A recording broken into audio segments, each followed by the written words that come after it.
Hello. Okay, so ito ngayon yung tutorial kung paano tayo mag-create ng database natin using MySQL Workbench.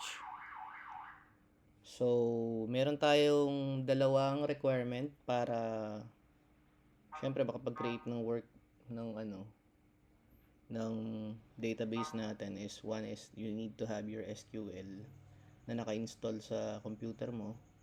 Ngayon, kung Laragon yung gamit nyo, meron na siyang built-in SQL. So, hindi nyo na kailangan mag-download. Ngayon, kung SAMP naman, or yung mga naka-Mac, kailangan mag-download muna kayo ng SQL. Tapos, download kayo ng Workbench. Ayan. So, ngayon, mag-create na tayo ng database natin. Tapos, i-connect natin to doon sa ating project. So, ngayon, ang una na, kapag nag-open kayo ng SQL Workbench, ito yung una nyo makikita. Tapos, click nyo lang ito, itong MySQL Connections. And then, makikita mo itong warning na to. So, ang gawin nyo, continue anyway lang. Yan. So, ito yung makikita ninyo sa inyong computer, yung user interface ng ating SQL Workbench. So, dito, meron siyang tab, Administration, Schemas, tsaka Query.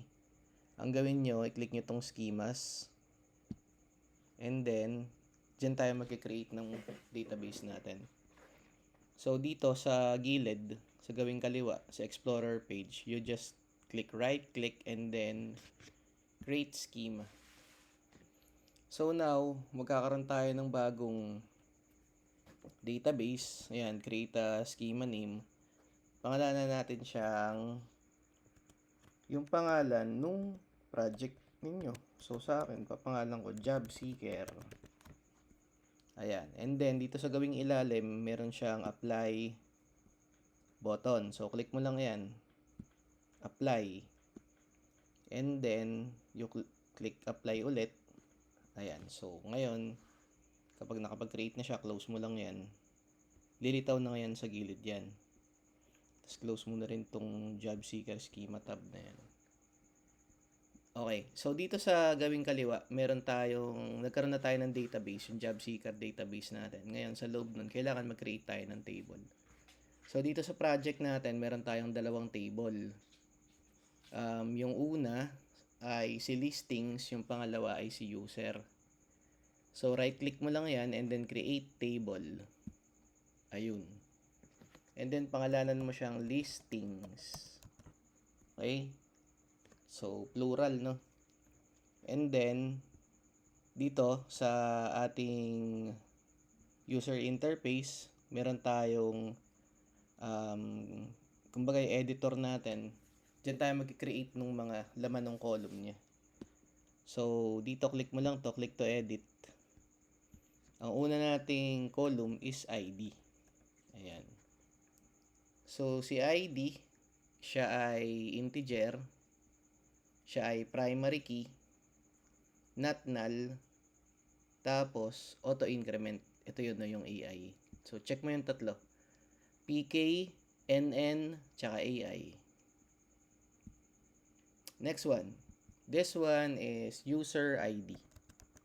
So, user underscore ID. So, this one is also integer. So, sa data type, palitan mo lang yan. Gawin mong int. Okay? Tapos, ito ay not null. Okay. So, ang purpose kung bakit meron tayong user ID is, ang goal kasi natin dyan, i-connecta natin yan kay dun sa users table. Okay? So, next one is we have our title.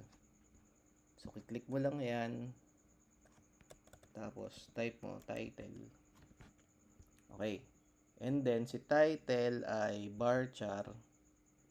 Gawin nating 255.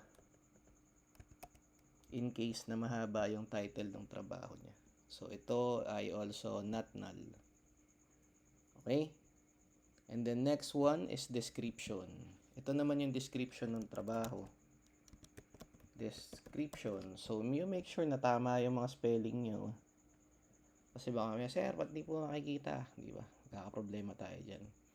So, dito ngayon, sa description, ito ay long text. So, pag kinlik mo yan, tapos wala ka nakikita sa selection, type mo lang. Ayun, meron nang lumilitaw. Long text. Ayan na siya. Okay? Next one is salary. Okay? So, si salary ay varchar 45. Okay. Next one is tags. Okay, tags is also, let's do 255 para kay tags. I believe may subject kayo na database, di ba? And I believe kay Jodel, SQL Workbench yung gamit niya. Ayan, baka si Bawat, yung lalaking Bawat, baka naka-SQL Workbench din yun kapag nagkaklase. Okay, so next one we have company. Okay, si company ay varchar 45. Okay, so dahil malit nga itong screen and then ayaw naman niyang mag-zoom, ang gagawin ko pag natapos ko to, screenshot ko siya, tapos send ko sa inyo para pwede nyo tong makita kung ano yung mga nakalagay. Okay? Next one is address. So, click mo lang yun. Address. Si address ay gawin nating varchar 255. Ayun, yun nandun sa loob ng parenthesis, no? Next one is city. Okay. So, dito, sa part na to, yung address, city, pwede kayong gumawa ng sarili ninyo na kunwari gusto mo gawing Pilipinas sa halip na state, gawin mo province. Tapos yung city, gawin mong pwede municipality. Ganon. Kasi pwede naman i-adjust eh. Basta ang goal natin is yung bilang ng column is pareho. Tsaka wag lang mawawala dapat is yung ID, user ID, title. Dito sa address, city, ganyan. Pwede na kayong maging flexible sa part na yan. So, after ng city, ang ilalagay ko dito ay state. Okay? So, after ng city, we have state. Okay. So, si state ay varchar din natin. Next one, after ng state is we have phone. So, si phone ay varchar 45. Next one, we have requirements. Requirements. Let me see. Yan. With an S, syempre. Sa requirements, mahaba yung content nito. So, katulad lang din to ni description. So, you need to change it to long text. Ayan. Long text. Okay. Next one, after ng requirements is you need to add benefits. Benefits. So, si benefits ay long text din. Okay? And then, the last one is si created at.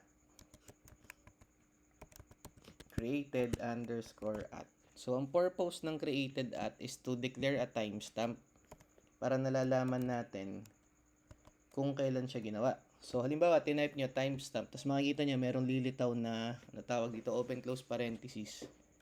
Buburahin nyo lang yung open and close parenthesis, tapos dito sa default expression, kiklik nyo yun, yung default expression, i-type nyo in capital words, current _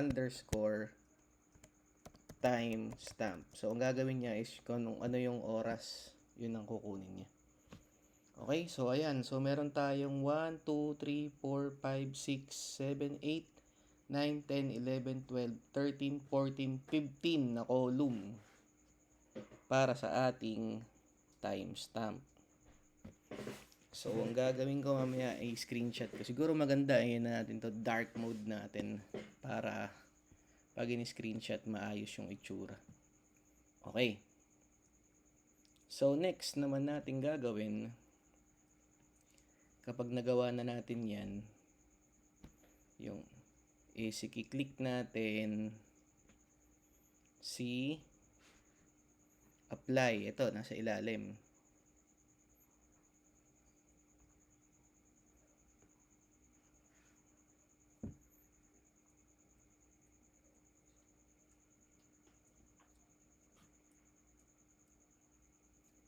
Okay, so double check natin. Apply. So, meron naman tayong PK, di ba? Si ID.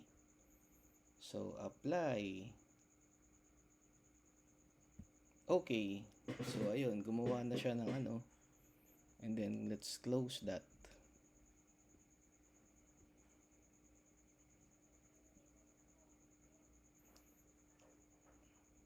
Okay. So, halimbawa gusto mong baguhin to. Yan, close natin yan. Ngayon, kung gusto mong kunwari siyang balikan, kiklik mo lang yan. Ayun yung parang wrench na ano.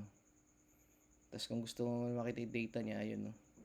Yung parang, ano ba tawag dun? Parang spreadsheet na icon. Ayan, nagkakaroon siya ng select na query. Next one, gawa ulit tayo ng bagong table.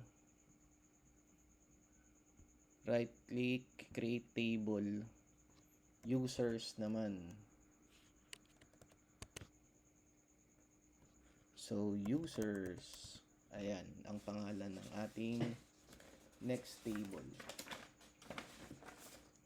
Okay, so users, ang ating laman naman dyan is we have ID, which is PK, tapos syempre not null, PK not null, auto increment. Okay, and then we have our name. Ayan, ito yung pangalan ng user natin. Si name set natin sa varchar 255. Okay. Teka. Yun. Okay.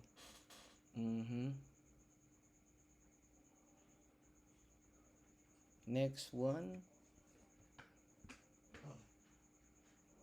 is an email. Wait. Email. Okay.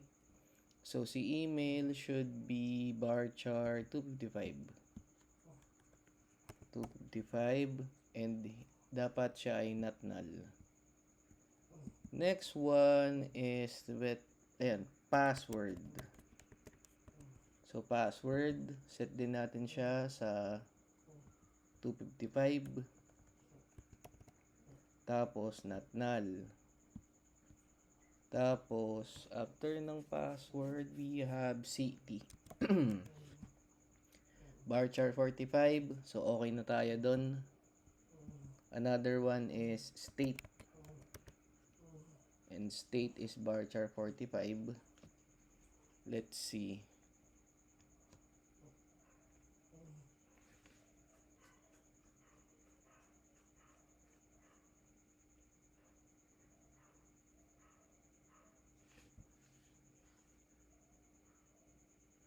So, para sa password, kung bakit siya naka 255 is para sa encryption.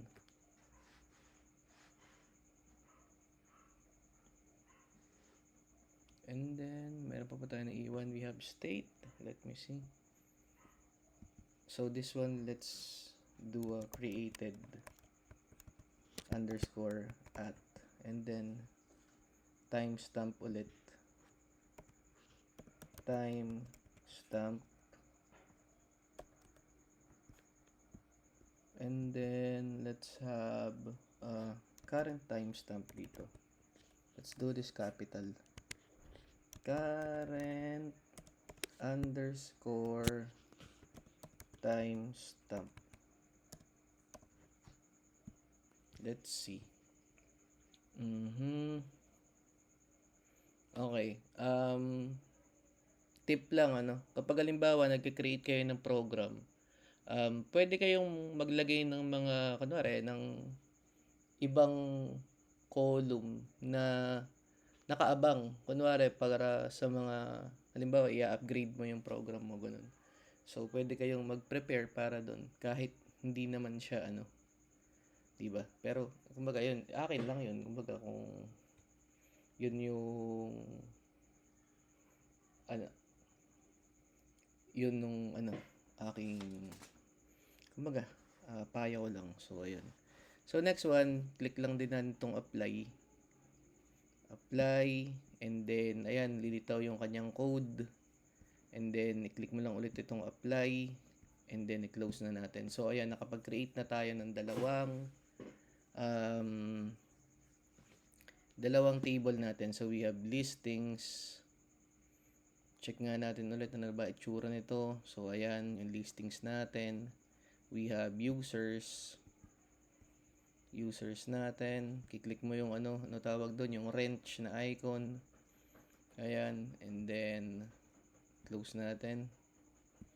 So next naman natin gagawin is bigyan natin ng relationship yung ating dalawang table natin.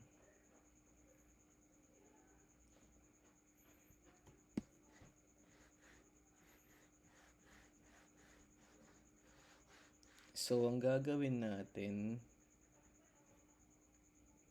ang gawin natin ay gagawin nating foreign key si user ID na nandoon sa ang user ID ay nakay listings natin. So punta tayo rito. Ayun, click nga natin tong wrench icon na yan. So dito sa ating screen. Okay, ayun. Dito sa ilalim, nakita nyo column, indexes, foreign keys. Ayan, gagalaw-galaw ko yung mouse ko na yun. Ayan, sa ilalim dito, meron nakalagay foreign key. Click natin yan. Okay. Tapos,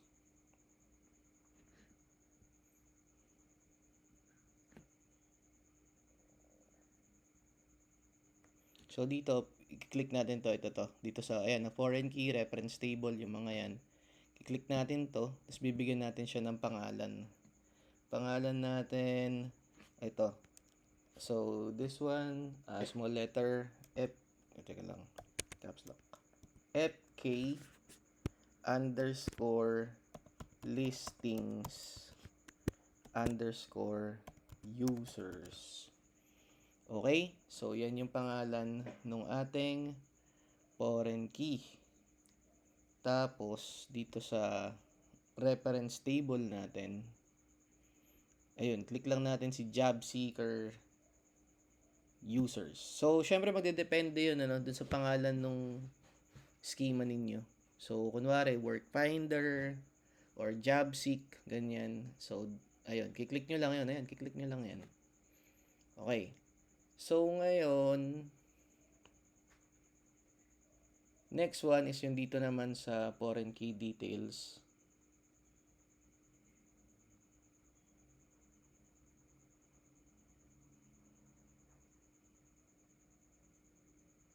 So, this one, ang gagawin natin is i-click natin si user ID. Ayan.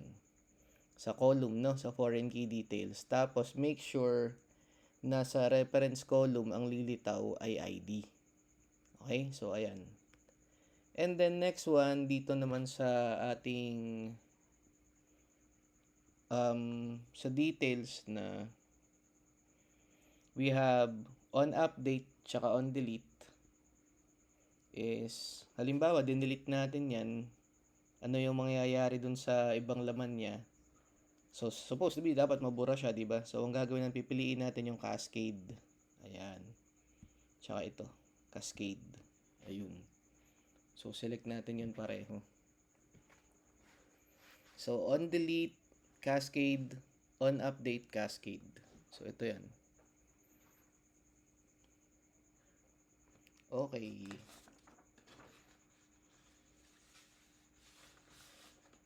So now, check.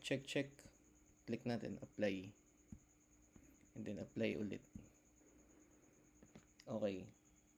So, check nga natin. Close natin yan. So, ayun. Meron na tayong foreign key. Diba? So, next one is we can close this one. And then, yun, we can add data na. So, close na natin to. So, here, check ko nga. Ayun. So, meron na siyang nagbago na yung itsura nung sa ating, ayan, meron na tayong foreign key. Okay? So, yeah. So, ang gawin natin, next one, is mag-create tayo ng laman para sa users table natin. So, close na muna natin little listings table na yan. Tapos, diba, sabi ko dito, yan, para ito, para ma-edit mo yung content ng column mo, yung maliit na wrench na yan. Dito naman is yung mukhang spreadsheet na icon. Ito, parang 3 icon siya na maliit eh. So, kanina ko pa ito tinatry na i-zoom, ayaw talaga eh. So, ngayon, click lang natin yan. Ayun, may lilitaw dito sa ilalim na na kanyang, matawag yan, parang spreadsheet niya. Okay, tapos dito sa gilid,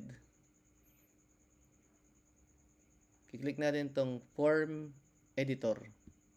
Yun, diba, makalaki naman ng konti. Iba ko nga ng konti yan. Ayan.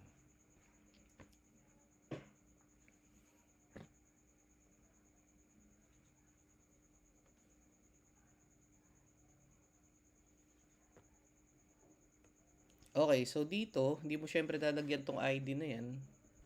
Dahil auto-increment yan. So, dito ko na lang maglagay. Kunwari, Jose Lopez. Email. Lagay ko na lang. Ayun. user1@gmail.com. So, dito sa password, lagay na lang natin 1, 2, 3, 4, 5, 6. Ayan. So, hindi pa encrypted yung password, kaya ganyan.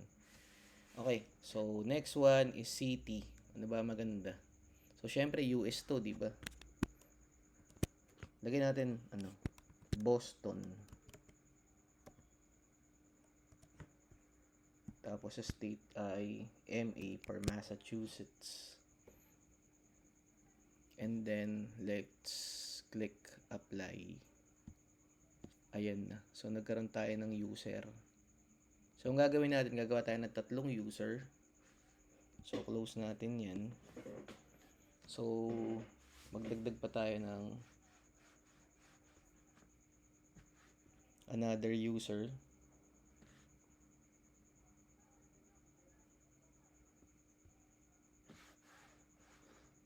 So, next one, let's create another one.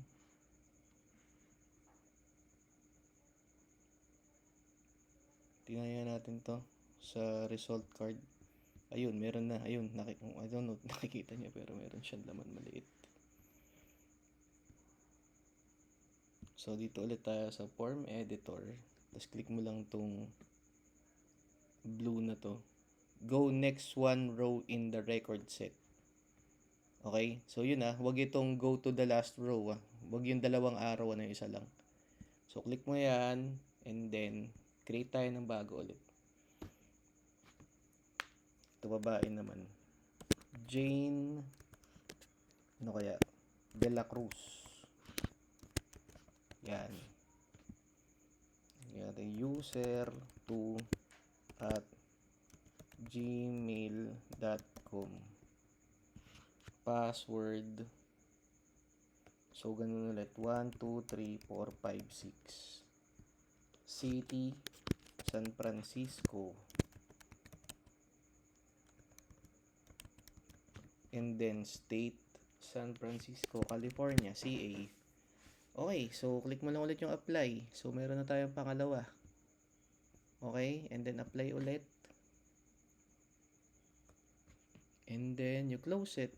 Okay, so now you have 2 users. Okay.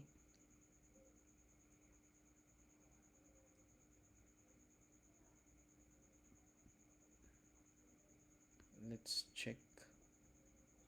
Click nga natin tong kidlat na to. Execute the selected portion. Ayun. So, meron tayong dalawa. Jose Lopez, Jane De La Cruz. So, let's go back to the form editor and then let's click this arrow. Ayan. And then, so we have 1, we have 2, and then let's create another one. So, for this one, name.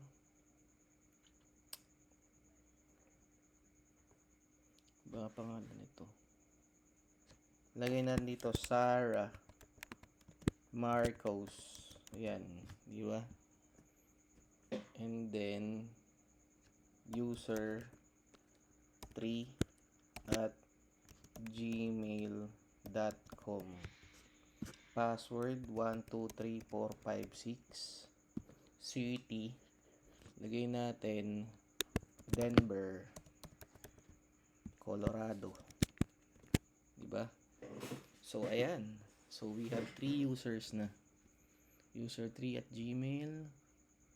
And then, apply. Apply. Close. Okay. Select from job seeker. So, ayun. We have 3. And then, look at that. There's a timestamp. Ano? Nakakita nyo yung oras. Kung makikita nyo yan, 22:34. So, ibig sabihin, nire-record ko tong video na to, 10:37 na. Ng gabi, di ba? So, nirecord ko to para matuto yung mga estudyante ko. Okay. So, now, ano ba susunod na gagawin natin? So, we created 3 users. And then,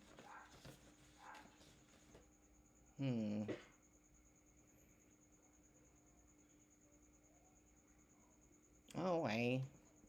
So, what we'll do now is, magkikreate na tayo ng listings. Nako po, ere, mahaba-haba, ere.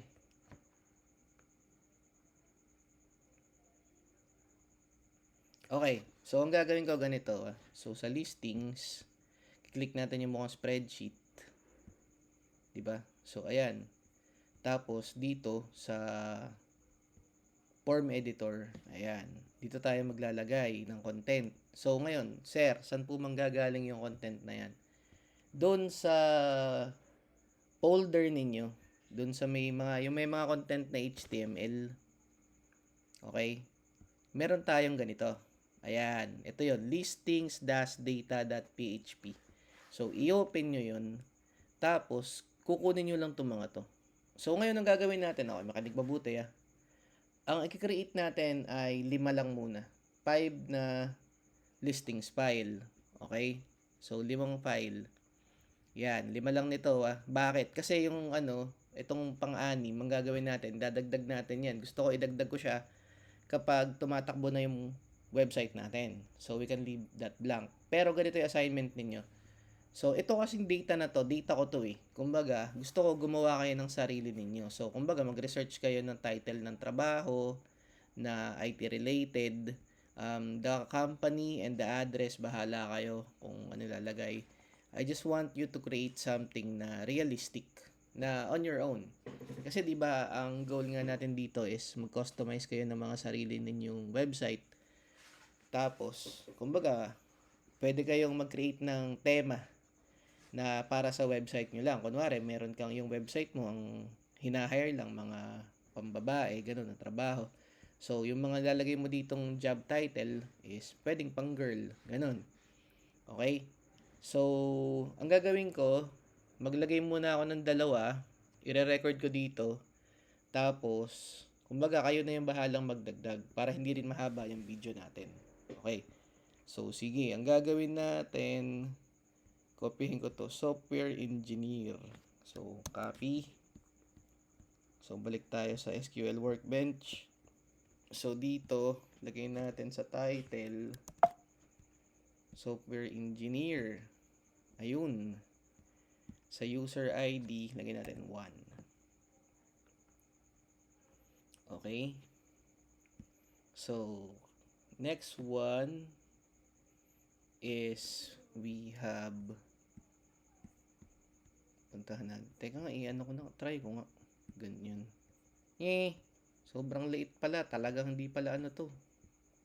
Sige, lagyan natin sa gilid na ganyan. Tapos lalagay ko to dito. Ayan. Side by side. Okay, next. Kukunin ko to. Yung kanyang description. O guys, kapag kumuha kayo, make sure na hindi makakasama yung quotation, ano, tsaka yung mga comma. So, dito, lagay natin, paste natin dito. Okay. So, ayan. We are hiring a skilled software engineer to develop high-quality software solutions. So, okay. Next one, salary. Yung salary natin, wag natin lagyan ng comma. 90,000. Okay. Next one, yung tags. Sa tags natin, tatanggapin niya to as CSV eh. So, pwede tayong mag-declare dito na, no? Pwede mong kuha ni comma dito. So, tags. Huwag mo lang kukunin yung quotation mark.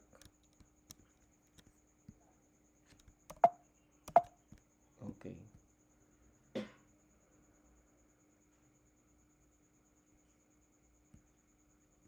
Yun. So, syempre, ayan, tatanggalin pa natin yung quote. God damn it. Tatanggalin nyo yung quote, ah. Quotation mark. Teka nga. So, coding. Then, tanggalin natin yan. Tatanggalin nyo yung quotation mark. You need to make sure na wala, ah. So, pwedeng matanggap yung ano. So, development, coding, Java. Development, coding, Java, Python. So, yan yung tags. Company. So, balik ulit tayo dun. So, the company is Tech Solutions Incorporated. Copy natin to. Ganun na lang. Isa na lang muna gagawin ko, no? Tapos kayo, syempre, ganun na lang din. Okay. So, paste natin dyan. Tech Solutions Incorporated. Yung address. 123 Main Street. Copy. Okay. Paste. And then, what's next? Albany, New York.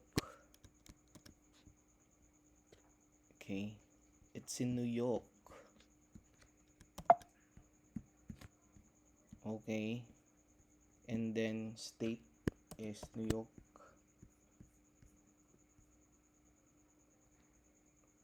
Let me see that.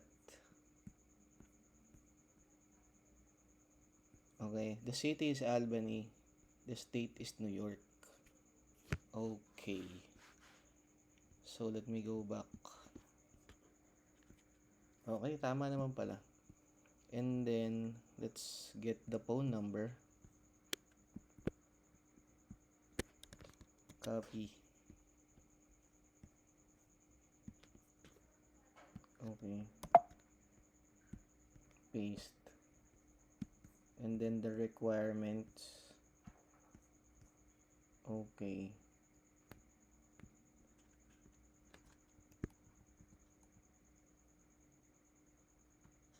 What the hell? Yeah. Yun. Copy. Yan.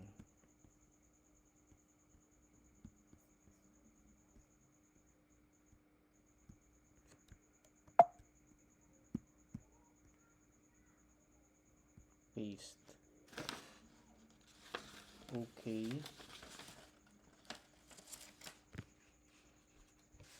Okay. So, yun. Wala palang email to, no? Hindi ko pala nalagay. So, i-edit ko na lang. So, okay. So, ang gawin natin, next muna. Next.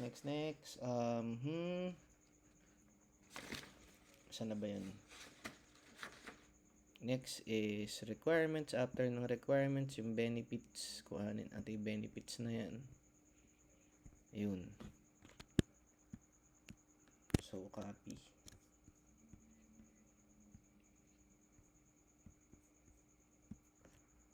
And then, paste. Let me see. Okay. So, gawin ko apply. And then, apply. And then, close. Ayun. So, ang gagawin ko ay dun sa table listings natin. So, close ko muna to. Close ko nga yan. Tapos close ko to. Dito, yung wrench. Dito, maglagay tayo ng column na email.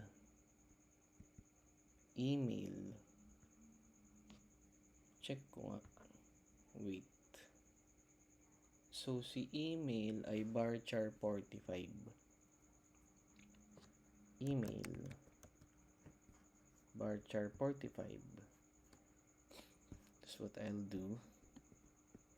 Is I'll drag it right beneath phone number. Okay? And then, I'll apply. Yeah. Okay, close it and then go back to this one. Yeah, that's the listings. And then where's the, let me see, edit. There's the email. Okay, so I'm having a bit of trouble with the dragging. Ayaw lumitaw nung ano.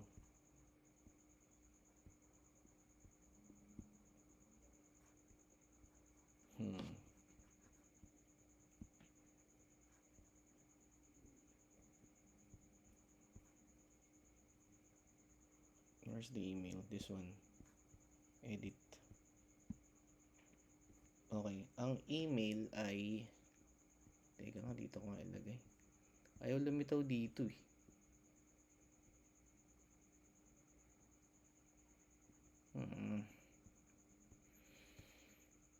Ito na nga lang. Ano ba to? Let's see. Infotech Solutions. Copy.